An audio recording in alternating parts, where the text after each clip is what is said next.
Joining us today is one of the most influential Catholic thinkers and writers of our time, best-selling author, Father Andrew Greeley.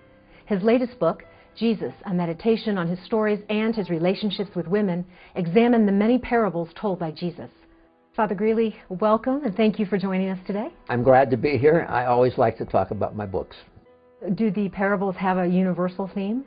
If we didn't know that Jesus was extraordinary from our faith, that he was unique among humans, we would know it from these stories because they're all so categorically different from the stories that are told about other men. You talk about Jesus' attitudes towards women. Can you tell us how Jesus felt about women? Jesus delighted in women. He liked them, he admired them, he loved them, and he respected them. The book not only is about the stories Jesus told, but about the stories told about Jesus. And the stories told about Jesus' relationship with women are almost as unbelievable as his parables, given the era in which he lived, when women were treated with contempt, when they were definitely inferior human beings. They could be bought and sold. And any wise person, such as Socrates, for example, was very critical of women. But Jesus never said a harsh word about them, never said a harsh word to them. He traveled with women in his entourage, equal with his apostles. Jesus was a radical feminist by the things he did and the things he said. Did he find Mary of Magdalene sexually attractive? How could he not have? I mean, he was a male member of the human species. He was more than that, but our doctrine says he was human in all things except sin. And finding members of the opposite gender, or even of the same gender, sexually attractive is not necessarily a sin.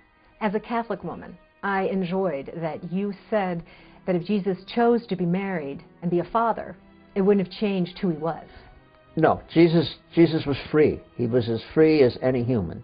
He had a mission. He had a destiny. And he decided at some point that that destiny was incompatible with having a family, as others of us have decided since then.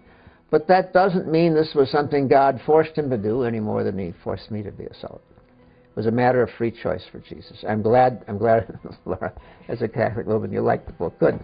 I have one reader. So did Jesus' views of women conform to the time? People in general were baffled by him. And he was a troublemaker. He's often presented in some of the mass media versions of him as a sweet and humble person. Jesus wasn't sweet. He wasn't humble. He was tough. Do you think the people of Jesus' time got the meaning of his stories? I don't know how they reacted. I do know that he got crucified for telling his stories. So I think some people were infuriated by them. As you say in your book, God is a God of paradox. Yeah, but he's a God of surprises. And the surprises keep coming, and they're not finished when we die. Well, thank you very much, Father Greeley. Appreciate all of your time. And I enjoyed the conversation. Father Greeley's latest book, Jesus, a meditation on his stories and his relationships with women, invites us to take a fresh look at the stories of Jesus. This book will challenge you to look beyond the conventional interpretations and search for a fuller understanding of Jesus and the women of his time. You are guaranteed to be surprised.